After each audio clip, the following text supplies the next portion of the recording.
This week on Not Just a Hat Rack, we're going to dive into an interesting topic of Jordynne Grace being Paul Heyman's the first Paul Heyman girl. Topic we talked about with our friend Sue that had a great idea. I think it's great, so we're going to just see how that would play out. Queen of the Ring progress. We're going to go into, in depth with all that fun stuff. Charlotte, Io, who's going to win? Who's going to go on? We don't care about King of the Ring anymore. Joker, he's going to dive into a topic with about Chad Gable, maybe some other things. Just going to get his mind going with those kind of stuff. And we're going to talk about LA Knight. But that will be a whole different monster. This is June 16th, 2026. And this is episode 3. Hold on to your hats. So first of all, Queen of the Ring. Charlotte advanced. And I'm fine with that because my prediction for the finals would be Charlotte versus Io, because Io is obviously the longtime friend of Rhea Ripley, recent tag partner. Charlotte, on the other hand, a new kind of friend, but has a lot of history with Rhea. And I think it would be a lot more interesting instead of having Liv, who's already the champion, go through. Because if Liv gets to the finals, if Io wins, it'd be Io and Liv rematch at SummerSlam. If Charlotte wins, it'll be Charlotte Rhea if Rhea still has the championship at SummerSlam. So I think it's a better move to have Charlotte beat Liv, obviously. Io did win. She beat Raquel on Raw last night. So we're already on our way there. Not too much else going on with Queen of the Ring. I mean, there's really one more, the Charlotte versus Liv match, and then the finals. And of course, if Io wins, Io Liv can be a good match. And I hope Liv defends the title before then. I'm really sad how they're treating the women's championships. People were complaining when Jade Cargill had it for 90 days and never defended it after beating Tiffany Stratton, who was like undefeated all year. And then Jade just went and lost it to Rhea, and then Rhea defended it against Jade, and that's it. And Liv hasn't defended once.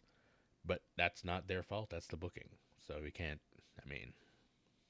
hold it against the talent, that's for sure. But the King of the Ring, not gonna talk about it. I'm still hurt. So I'm gonna talk about that later. Actually, you know what? I need a moment. So I'm gonna throw this over to Joker now because he's got a good topic to talk about, and so I'm gonna let you take it away, Joker, with deep dive or whatever you want to call it. Yes, and I appreciate that because for a long time, because I've been following wrestling, especially Chad Gable, for a while. He has came back so many times from things that should have possibly killed someone's career and halted their momentum. I'm especially looking at the Shorty G phase of his career. That was kind of bad. But when they set up this whole El Grande Americano thing, at first I hated it. I wasn't on the bandwagon. I thought it was dumb. I completely thought it was stupid. But then I fell in love with it. And that's the thing about wrestling. Sometimes the dumb things that you first think are dumb can draw you in. And now that Chad Gable is back after having that fantastic match in AAA, it's WWE's job now to use him not only correctly but in the right way. And eventually, I do see them um, putting Chad back with Otis and Tozawa. But what I want to see is sometime within the next year or this year, Chad as Intercontinental Champion because he's never really held a singles title. I don't count the speed title. That title's a piece of garbage. It doesn't count. If you say it counts, no, you're wrong. It's time for Chad Gable to, not be the tag team guy for once and be a actual singles champion, kind of like Shawn Michaels in a way. He kind of couldn't break away from tag team stuff. I think it's Chad's time to do that at this point. What What are your thoughts on that, Dale, and what I brought up so far? Well, I agree. I'd love to see Chad Gable win the Intercontinental title a couple years ago before he dove into the El Grande gimmick, which, obviously he got injured during, which I think he had the speed title at the time. So, which actually I don't think they had him relinquish it. I think they put it on the other El Grande. They literally just trying to make everyone think like, hey, here he is. He's been tall and lean the whole time, not this short, bulky guy. It's like they weren't fooling anyone. It's true everything you said in the very beginning. It was stupid, but it was supposed to be stupid. But it's like, how long can this go? How long can this last? Chad Gable getting injured during that probably was the best thing that ever happened to the El Grande gimmick. But I mean, they went over the top with all the, Bravo, Rio, and Julio, and Un Poquito, and all those guys, right? So it's like, but they had an ending in mind.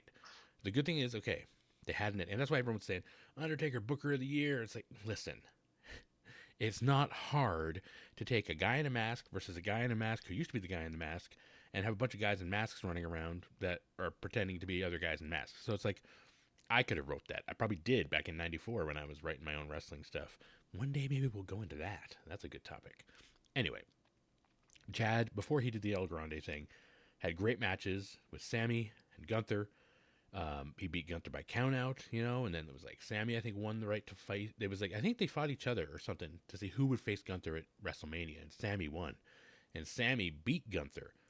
Oh yeah, Chad and Sami had those training things too. So like Chad was training because Chad didn't win. So Chad agreed, I will train you to help you beat Gunther. And he did, and then Sami beat Gunther, and they kind of had, they were almost there. Triple H was really trying to showcase Chad Gable at that point, which was the right idea. The idea for the El Grande thing was because the Luchador thing, it's like, oh my God, this could be interesting. And then Chad Gable, unfortunately, his first ever WrestleMania win, singles match, both, was supposed to be against Rey Mysterio, but Rey Mysterio got injured, so he had to fight Rey Fenix. So Rey Fenix, the lesser brother of Penta, had to be just, he was a fill-in, so I don't know if El Grande was supposed to beat Rey Mysterio or not, but Chad got a win. He did mention that to Rey Fenix last week when he showed up. He said, under the guise of, another thing, he fought at WrestleMania. So he'd like to fight again, with his own face and image. But yeah, so they had so much with Chad, and now the proven entity of that match. I've watched it multiple times, and it takes a while to rewatch matches. I rewatched the Rhea match from Clash in Italy because I want to see where her knee was injured. I didn't see a spot. I saw her kind of grab her right knee here and there. So if it does end up being her right knee, I might be able to narrow it down. I'm sure that we'll know before then anyway, but it might not even be a real thing. It might be a work. Who knows? But back to Chad Gable. Like I say, I go off topic all the time. I'm not just a hat rack. So, yeah, Chad Gable, absolutely. I think Penta being the champion is good for Penta because it shows all those guys coming in like, hey, we treat you like you're supposed to be treated. You're a great wrestler. You're worth being in this. And the Intercontinental title division is just getting better by adding Chad Gable to it. I hope he doesn't take the spot of like Ethan Page or something like that. But at the same time, you need contenders. So if you got Penta, Javon, Chad Gable, those are your good guys fighting for the title. You got Rusev, Ethan Page, and do they have another bad guy that could be in that? I don't think there is someone else. So you have those two that are kind of, and the other guys can kind of team up against each other, and then Ray and Dragon Lee hang out with each other all the time now. So it's like, you got all those guys in that mix. And I've said before, that's way better than what they're doing with the U.S. title, which is really only a 3-person show right now. I'm glad Sami's out of it because you don't want Sami to be a part of the mid-card anymore. He needs to be fighting the upper card guys, win or lose. So his involvement, totally sidetrack again, Sami's involvement with the Gunther and Cody thing, it looks a little weird. It seems a little weird. But I'm totally down for it because if Gunther beats Cody and Sami's the ref, well, then we get a triple threat at Night of Champions. Or if some other shenanigans happen, we get that triple threat at Night of Champions.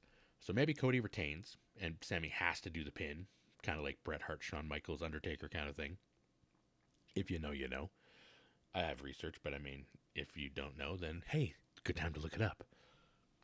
But anyway, so stuff like that, all those things aside, back to Chad Gable because that's what we're talking about here. Yes, His time is now. I don't think he'll go back with Otis and Tozawa. I think he'll do the apology, and maybe they'll accept him, maybe they won't. Maybe Maxine breaks off because they're doing something stupid with her and Austin Theory. But I don't know what's going to happen to the Creed brothers now. What do you think's going to happen to the Creed brothers, Joker, if Chad Gable stays with his shitty new ring entrance music and is a good guy? Well, I definitely think I could see them staying in AAA, or they attack Chad Gable in a way, still keeping them heels, and possibly starting a feud with Chad, which would be interesting because if you really look down at this, Chad has put on some amazing matches, and as you would say, we're saying, like, here's the thing: if Chad Gable is in the Intercontinental title picture, and he goes in, say he does win, I do think one of the first perfect matches, because I think their styles would work perfect together, would be Chad and Ethan, because that's a match I do want to see. That's a match that I would tune in for any day of the week. Don't give it away for free on TV. Please put it at, a PLE or something, because that is a generational match in a way. And honestly, like the Creed brothers, at the end of the day, I really think they're just gonna get released because they're not really doing anything with them. The only thing they can do is either send them down to, as I said, AAA, or have them feud with Chad because Chad's the good guy now, and they see him as a shell of his former self now. That's true. I don't think anybody wants to see him feud with them because it's 2-on-1. He would need a partner, and maybe to get the Otis or the whatever. But it's like the bloodline stuff. I think it's a step backwards to do that. So I mean, they can keep him. But and another thing, the tag titles are never being defended. It's the Street Profits, it's the Vision, and then on SmackDown it's MFT versus the Archers of Truth. But other than that, the Creed brothers, they came up, they did stuff, they disappeared, they did stuff. They weren't on TV when Chad was injured, which made sense. But then they were there when he came back, and I think there's just been too much back and forth with stuff like that. That no, we don't need to see that again. I think Chad with his new music, his new persona, everyone knows he can wrestle now. Not that they didn't believe him before, but let's say 60% of the audience liked him. 90% of the audience now is like looking forward to watching his matches. Because if you didn't see him before, everyone has seen him wrestle now. So I think you could come back around to him and El Grande and be, El Grande. Maybe El Grande turns heel, or he is a heel in the U.S. and him and Chad can have a match down the line and try and do another amazing match. And no mask on the line now, but they can basically do a second match. And maybe after Chad wins the Intercontinental title, who's his first challenger before Ethan or after Ethan Page? If he loses, you could have Chad versus El Grande for the Intercontinental title, or maybe do it back in Mexico. Who knows? El Grande will probably stay in Mexico now for a bit. I think he's too big of a deal. He kind of is, and he's that gimmick has kind of transcended wrestling in a very good way. But like I think that's what wrestling is meant to do. It's meant to touch a culture or a certain amount of people, and it gets over or it doesn't. And that's the type of thing that just got over naturally that you can't overlook. But to bring up your topic on the U.S. title, I agree that thing is just a three-ring circus, three people, one revolving door, and eventually they're gonna have to do something else, or that title's just gonna stay stagnant for a little bit.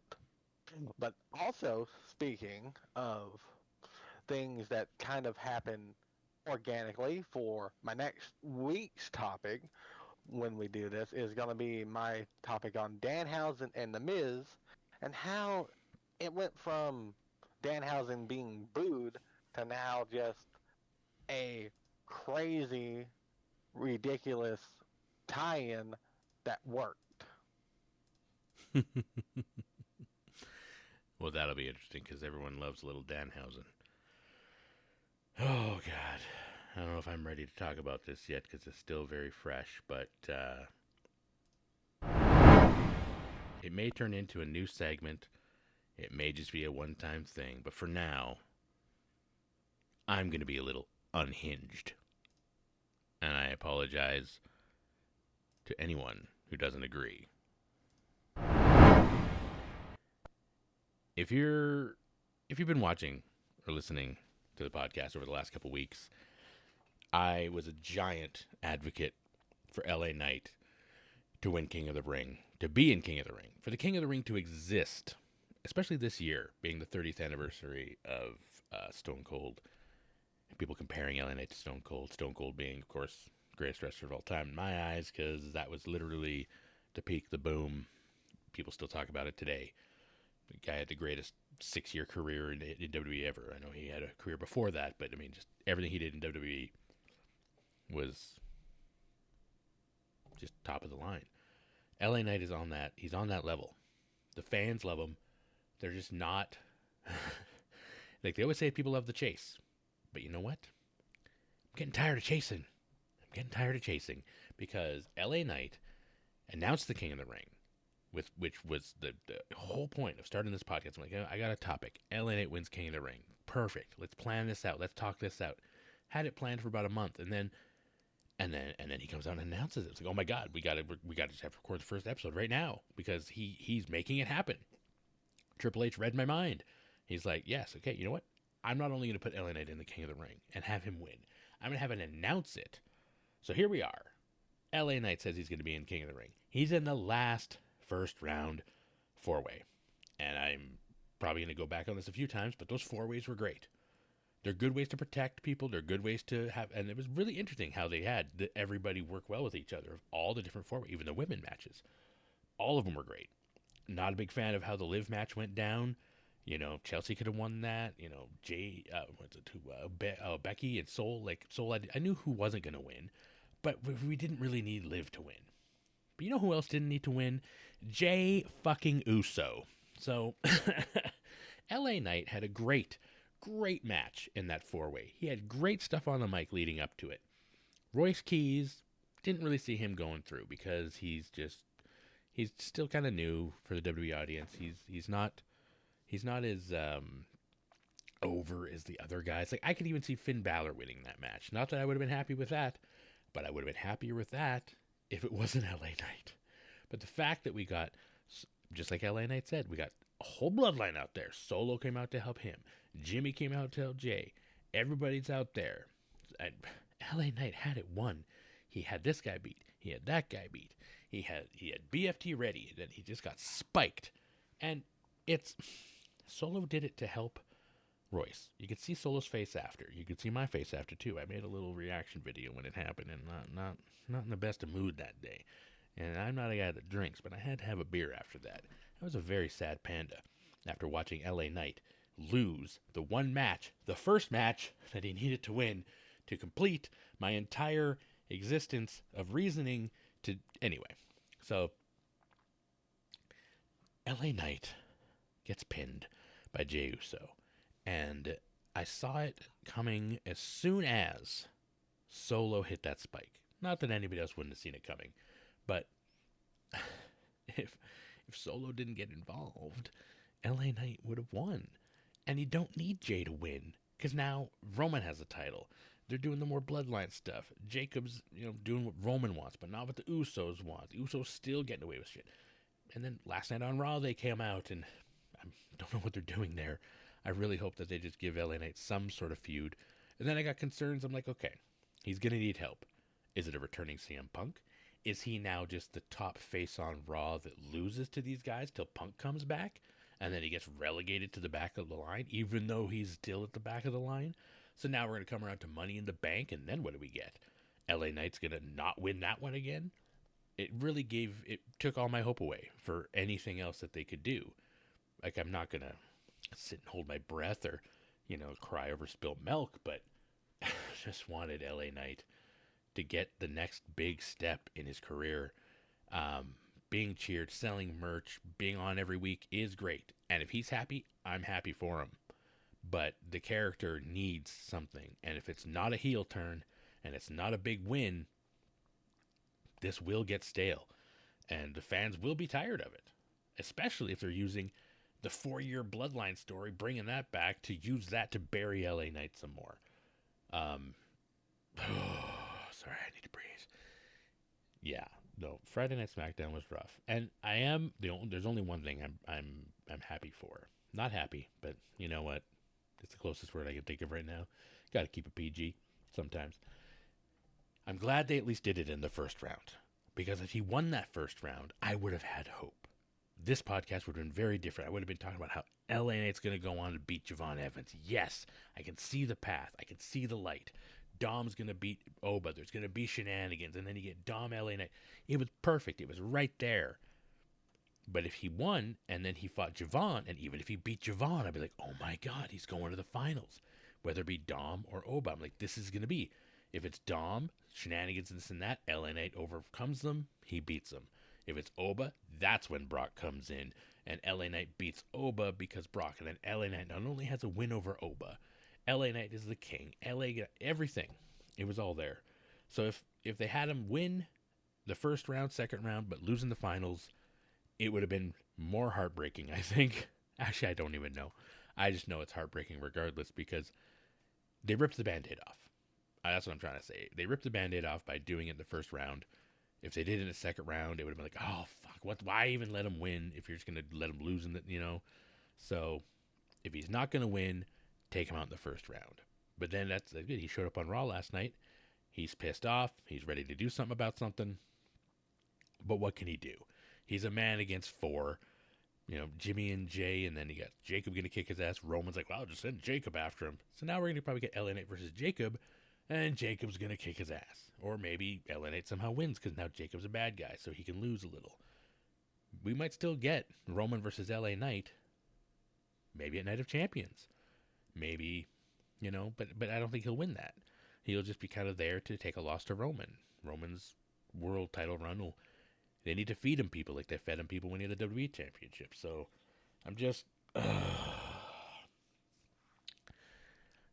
am not happy with the treatment of LA Knight. I really need to reevaluate maybe what they even think they're gonna do with him now. So for the rest of the I don't really care about King of the Ring anymore. Probably not going to talk about it. Queen of the Ring is still interesting because I want to see possibly Io and Charlotte. I don't even care who wins King of the Ring. They're just going to go to SummerSlam and lose to Roman, even if it's Oba. I don't. So let's try and perk things up. Joker, I'm going to let you start off on this next topic so I can just take a breath. But this is the big thing we wanted to talk about anyway was Jordynne Grace being the first Paul Heyman girl and how that can work. So you lead that, Joker, and I'll be back in a second. Yes, and honestly, the way that I think it could perfectly work if they did it correctly, you can literally bring in Jordynne Grace as the kind of equivalent of a female Brock Lesnar for Paul Heyman. And she's the perfect woman on the roster to really do it with because this would give her, in a way, a good structure and a good foundation because they're not really doing anything with her. She's kind of just sitting there, but like, I would rather take her being a Paul Heyman girl and her possibly being a part of. I don't know if they would even include her in the vision because at the end of the day, she doesn't really need to be tied to anyone or a certain group. She just needs to have that Paul Heyman backing because if you look at the bigger, situation and picture, most of everybody that has tied themselves to Paul Heyman has gone on to be one better. They have won championships because a lot of the big examples are, Brock Lesnar, Rod Van Dam, and we don't talk about Big Show, but we have to kind of include Big Show because while Big Show was part and tied to Paul Heyman, he won the WWE Championship. Then he won the ECW Championship. Like, Paul Heyman has somehow gotten people over that should have got over and got them title wins like Ryback, Curtis Axel. But like they might have been only mid card titles, but it's still at least something. While under Paul Heyman's, you know, learning and tutelage, is that the correct word? I don't know. Um, Something like that, tutelage or people, something like that. I think that's yeah. what I mean. Yeah. And the biggest one now is Roman Reigns. Like, the best option you can do. Oh, I cannot forget CM Punk. CM Punk, before Roman, was the longest reigning champion because he had Paul Heyman, but also because Punk was a great worker. So if you look at Heyman's track record, it's literally pretty much almost 100% guaranteed. If you put your name with Paul Heyman and he's there to mentor you and teach you and lead you, even with Logan Paul and Austin Theory, I have to include them. They have became tag champions. Paul Heyman, has that magic that I think in a lot of ways Jordynne Grace needs.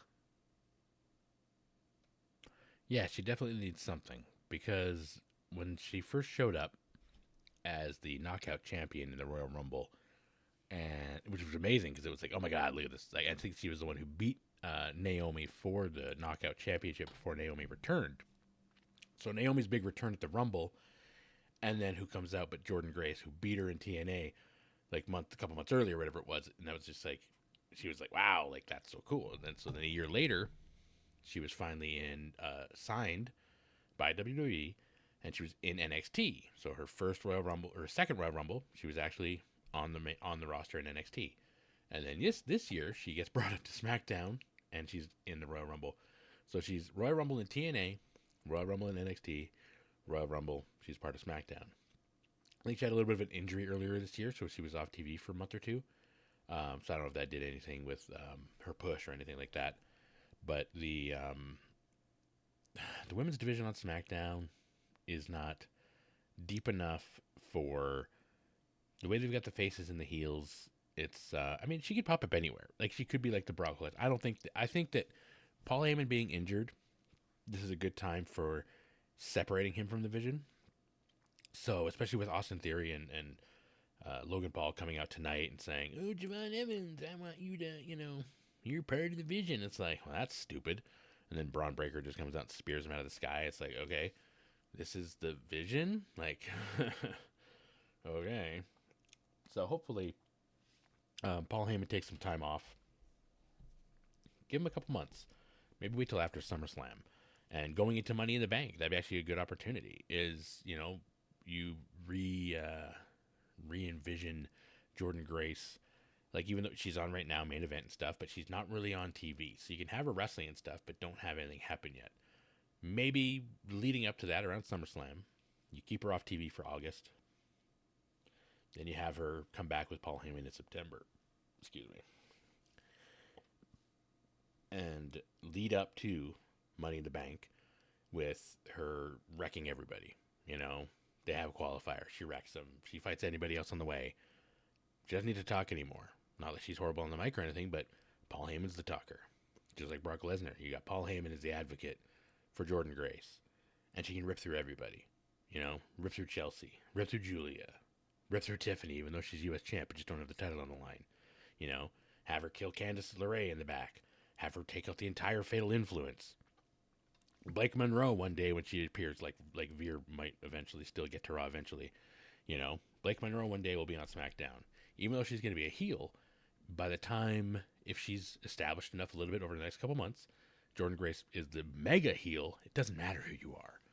You're going to get wrecked. Maybe they do a battle royal for to see who the next challenger is for this or that or something stupid after SummerSlam because they can't figure out feuds anymore. So it's like, maybe that's when you have it. All these people come out for the battle royal, and then she comes out, and what the hell is this? Or Paul Heyman comes out, ladies and gentlemen, and what the hell is he doing here? And then she comes out, and it's like, wait a minute. She looks like she means real business now. So she comes out, wrecks everybody in that battle royal, tosses them all out. She's the next challenger, and then shenanigans or something, or maybe that's for, she fights for the title at Money in the Bank, not for the Money in the Bank itself. But, I can really see her, because of her power, be able to throw everybody around. Like she can grab Jade with one arm, grab Rhea with the other arm, and just squish them both. And it's like, holy shit. And kind of like the way when Roman had Heyman, like Roman people were sick of and stuff. Then once Roman was bad guy and had Heyman, it's like, whoa, everyone knew to look at him differently.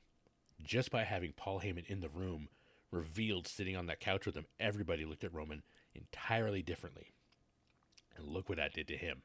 So I think if he does come back, or Paul Heyman does ever manage just a girl by himself, just him, just her, she'd be the perfect candidate.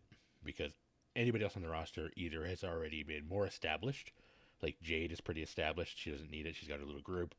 Rhea is made, she's like a female Drew McIntyre, I mean, Rhea doesn't need the title anymore. It seems like she's kind of there in that spot because they were expecting Bianca to be around for Jade and WrestleMania. So, which, I mean, if your backup plan is Rhea Ripley, you're doing pretty fucking good. So, the fact that Rhea Ripley is in no need of anything other than what she's already doing, it's exactly the same, like I said, about Drew McIntyre. You don't need to change anything about him. You don't need to change anything about her. They're probably the two people that don't need to be tweaked at all. Like, I really want to see Rhea Ripley come around full circle and have her and Io at WrestleMania one-on-one. They don't even have to be heel or face or nothing. Like, just, they had their great feud last year. They built up to all this other stuff. They had their three-way with Bianca. Bianca got pregnant. They had a three-way with Naomi. Naomi got pregnant. And then they had the match at Evolution. And, well, maybe she got pregnant around that. Either way, they had the match at Evolution. And then the Money in the Bank cash-in, which I watched that match a couple times. So there are a few matches I've rewatched. And those definitely were some of them. So the cash-in there. So then Rhea and Io decided, well, we'll just be friends and can't go after the title anymore or whatever. And so they went on to be tag champions. And then that had to be cut short. And then now they're on different brands, but that's perfect because you have them separated and then get back to them. So you could even have a good feud like that. You could have Jordynne Grace show up on Raw, rip through all these people. Like maybe she's there to call out Rhea. Maybe Rhea's like, hey, I gotta take time off because I got these couple injuries. I'm not injured right now, but I just need my body to rest so I don't get injured. And then Jordynne Grace comes out with Paul Heyman, keeps destroying Io Sky, goes after Charlotte, Alexa, all these people that are close to Rhea, like trying to pull her out. Like you will come face me. You're hiding. You're not coming back because you don't want to face the Juggernaut. Which is beautiful. She already has the nickname. So instead of the Beast, you've got the Juggernaut. And I can just hear Paul Heyman, the Juggernaut. That sounded more like Vince McMahon. I'm never doing that again. Whew. But anyway, you have some kind of thing like that, and then it leads to this. Hell, you can even get to an Io, Rhea, Jordynne Grace triple threat, because Io and Rhea just seem to have that magic in those triple threats because they have magic together. Put anybody in that match, it'll be magic, and that'd be perfect to build the new heel Paul Heyman Girl of the Juggernaut, that is. So with Jordynne Grace, I mean, she could even beat Tiffany for the U.S. title. That Tiffany and Chelsea can go after the tag titles. Maybe Jade comes back around and wants that U.S. title, but she's not going to back down from Jordynne Grace, but she'll get her ass whooped. As far as who's on Raw, I mean, Becky would put her over. I'm trying to think of anybody else. I mean, Liv. I think you'd want to have her go against bigger people. So you'd want her going against, like, Raquel, I guess you could have. But I mean, WWE are bad guys. So, yeah, I think keep Jordynne Grace on SmackDown where Rhea, Jade, one day Bianca returns. You know, like you got that really good group of women there that are all, and Charlotte, you know, so maybe that's what they're kind of doing. I never thought about that with the women's divisions. They've kind of got some of the taller, stronger women all on one roster, whereas like on Raw you got AJ Lee, who's off right now, but you know, Io's little, Maxine's tiny, Paige, Soul, Stephanie, Becky, Ivy, Nile, Liv Morgan, you know, like other than Raquel, I mean, then you got Bailey, Lyra, yeah, Roxanne. Raquel's the biggest person on Smack or on Raw, because SmackDown even has Lash, Nia, like giant women. You know, even Kiana James is strong. Um, Never thought about that. They really split their women in that way, which makes sense because you don't want to have overpowering. I mean, it'd be better if you split them in two. But if you have all your powerful women on SmackDown, that SmackDown division should be good. But for some reason, it's just in limbo. And this will really be a shot to the arm, I think, for that SmackDown roster. For the women, anyway. But, yeah, do you have anything else to say about the possibility of Jordynne Grace and Paul Heyman, Joker? Only that is, she definitely would need it, and honestly, who else? There's no one else, in my opinion, that's on the main roster. Mm-hmm. And it would be fresh for Paul Heyman. Paul Heyman he's almost like a Chris Jericho. He can reinvent himself by almost doing the same thing every 5 to 10 years. So, I mean, Brock Lesnar came back. Paul Heyman is right there in his corner. It's like, dude, you're aren't you managing the Vision? It's like, yeah, it's a side piece. You know, I'm here for Brock. It's like Brock was never part of the Vision, and Brock might come back and kill Obo one day, or Obo will kill Brock when he comes back. But maybe Paul Heyman will return with that. But then once Brock is done, even if Brock has his retirement match at SummerSlam, then that's what I forgot to mention. I think that'll free up Paul Heyman. And when Paul Heyman has no Brock Lesnar and he has no Vision, and I think that's what I talked about before, that I didn't write anything down because it's all just off the top of my head because I'm not just a hat rack. So the idea that Paul Heyman will have nobody, and Seth or somebody will say that to him, it's like, you've got no Lesnar, you've got no Vision, you've got nobody, you know? We don't need you anymore, you know? Like, there's nobody wants you. And then that's where he disappears off TV for a bit, and he returns with, you know, you're right. And then he hitches his, you know, wagon to her, and they just fly to the moon with that. So, very exciting to think about. But yeah, so next week we have some great topics, of course, as always. We're going to maybe, hopefully, talk about more than wrestling, especially now that King of the Ring is irrelevant in my eyes. And that's just me. I mean, if something interesting happens, maybe we'll talk about it. But it would be more about LA Knight if something interesting happens. It's not King of the Ring related.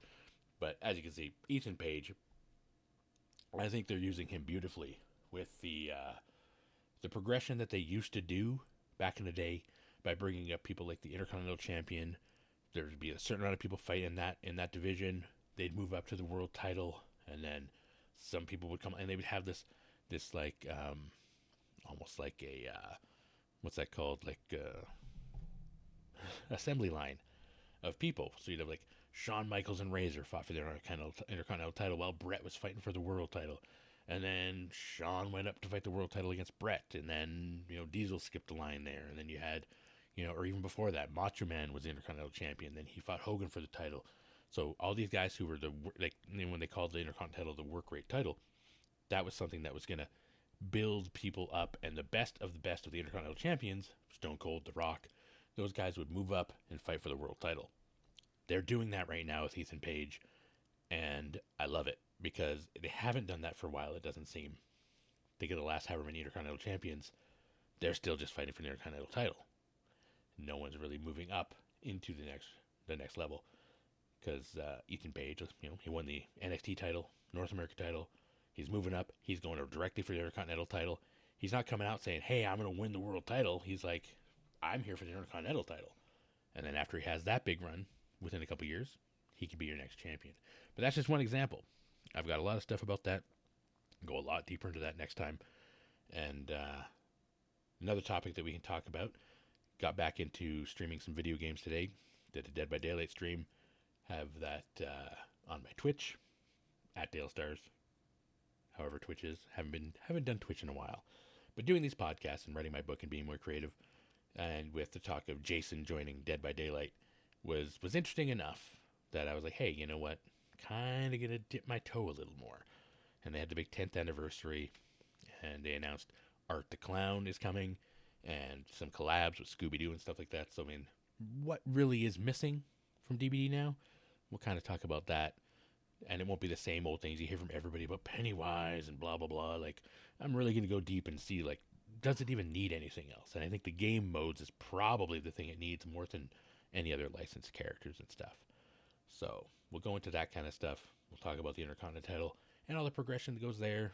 Check in on Queen of the Ring. And like Joker said, he's going to talk about some Danhausen, talk about some Miz, and hopefully it'll be awesome.